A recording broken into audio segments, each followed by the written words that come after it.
হাফেজ থেকে শিখেছি। بزرگترین شاعر شمون دارد. আপনাদের জাতীয় কবির নাম কি? از ایشون چی میگه؟ তার ভাষায় তিনি কি বলেছেন ইরানি কবিদের সম্পর্কে? میگه من از حافظ ایران در واقع نشأت گرفتم و بعضی از اشعار ایشان ترجمه اشعار حافظ هست. তিনি বলছেন যে আমার কবিতার যে উৎসগুলো এটা হাফেজ থেকে, এবং তার কবিতার একটা বড় অংশ হচ্ছে এই হাফেজ সহ অন্যান্য কবিদের অনুবাদ। مگه میشه یک تمدن 3000 سال 4000 ساله رو نابود کرد؟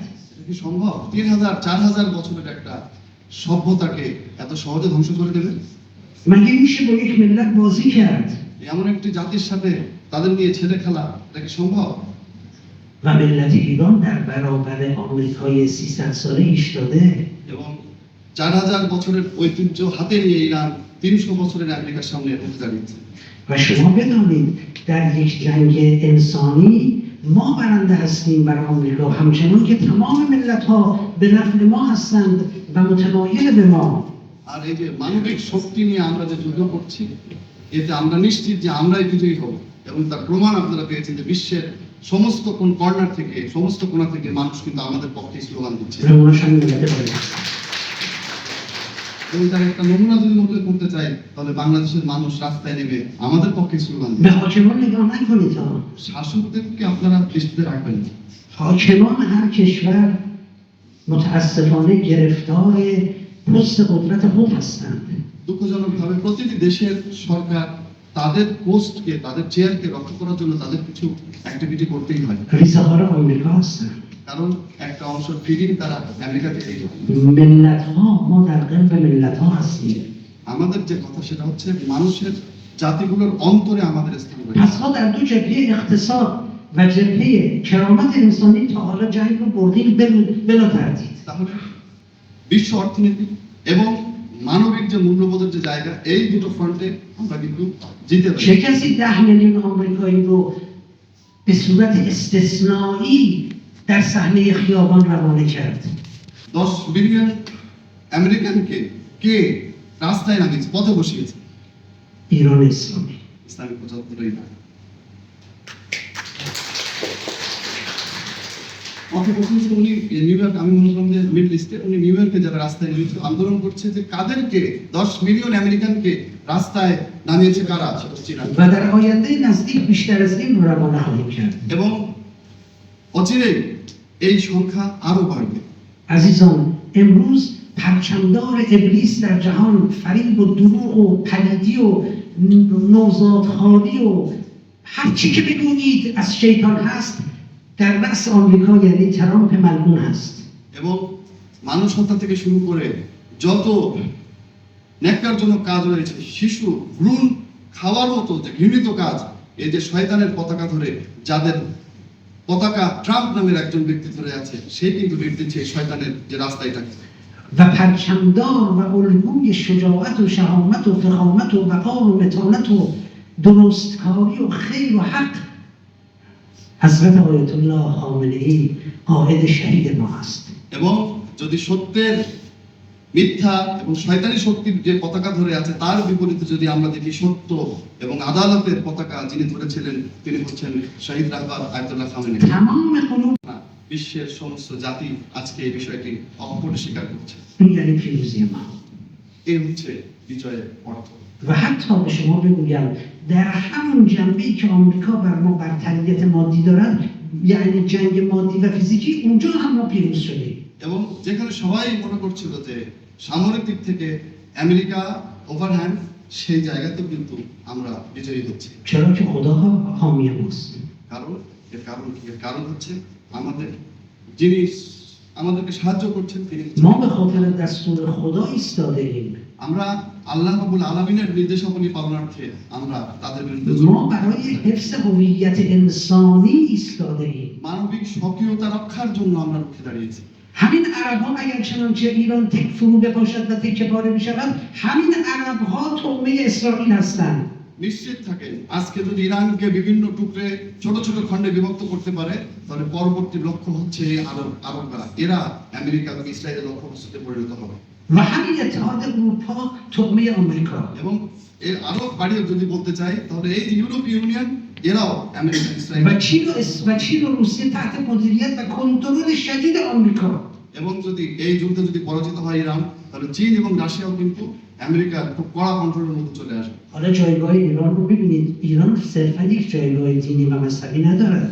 তাহলে বুঝলেন যে ইরানের যদি অবস্থান কেউ বিবেচনা করতে চায় একটা মাযহাব বা একটা ধর্মীয় অবস্থানের দিক থেকে বিবেচনা করতে চায় এটা ভুল হবে। بلکه بر قله تاریخ انسانیت، اخلاق و کرامت و آزادی و استقلال انسانی ایستاده است. বরং মানবতা এবং স্বাধীনতার সেই সুউচ্চ পাহাড়ে ইরান হকের পতাকা হাতে দাঁড়িয়ে রয়েছে।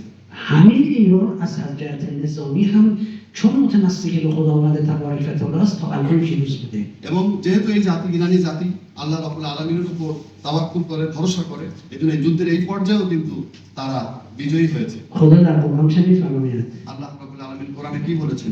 کم من فئة قلیلة غلبت فئة کثیرة بإذن الله.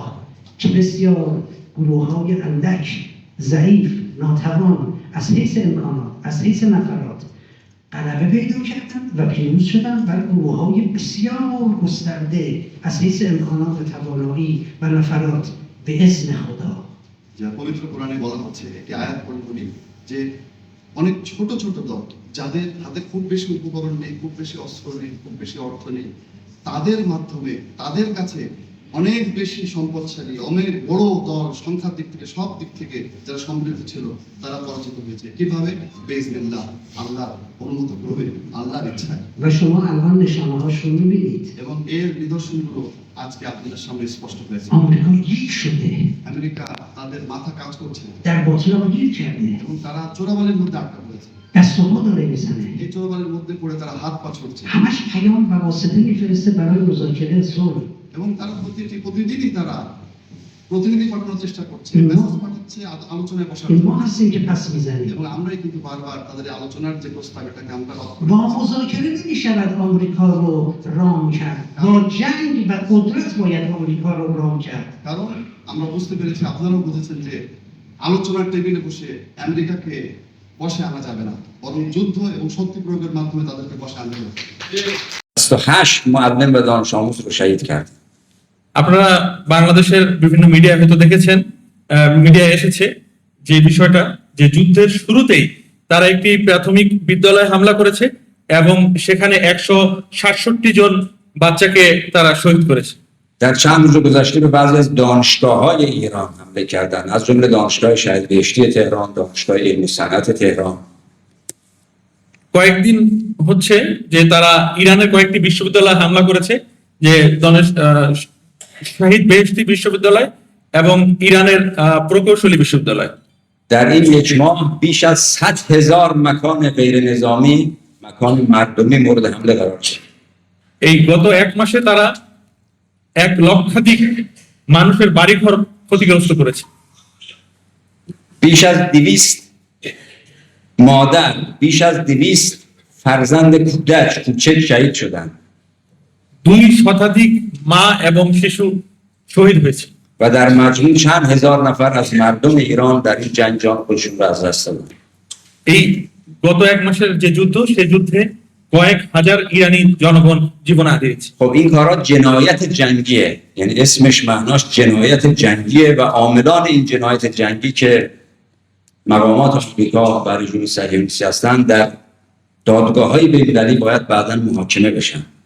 এটা স্পষ্ট যুদ্ধাপরাধ যা আমেরিকা এবং ইসরায়েলের মাধ্যমে সংগঠিত হয়েছে এবং এই যুদ্ধের শেষ যখন হবে তখন অবশ্যই আন্তর্জাতিক আইনে, আন্তর্জাতিক আদালতে আমেরিকা এবং ইসরায়েলের যারা এই কর্মকাণ্ড ঘটিয়েছে তাদের বিচারের সম্মুখীন হতে হবে। خب نکته بعدی اینه که ما وقتی مورد تعرض و مورد حمله نظامی آمریکا و رژیم صهیونیستی قرار گرفتیم، جمهوری اسلامی ایران مجبور بود با تمام توان از خودش دفاع کنه. আরেকটি বিষয় যে যখন আমেরিকা ইসরায়েল কর্তৃক ইসলামিক প্রজাতন্ত্র ইরান হামলার সম্মুখীন হয়েছে তখন ইসলামিক প্রজাতন্ত্র ইরান বাধ্য হয়েছে তার সকল সামরিক শক্তি নিয়ে এই আগ্রাসী বাহিনীকে প্রতিরোধ করতে।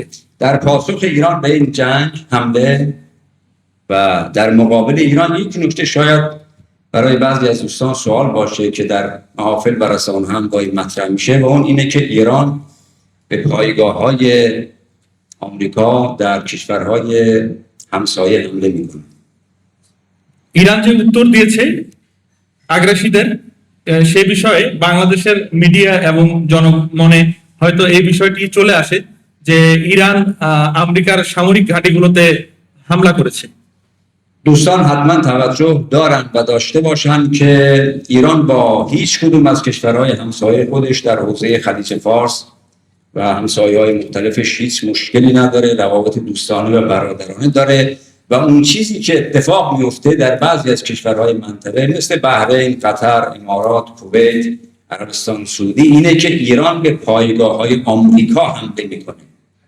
আমাদের বন্ধুরা এই বিষয়টি স্পষ্ট জেনে রাখবেন যে ইরান তাদের প্রতিবেশীদের সাথে কোনো তাদের সমস্যা নেই,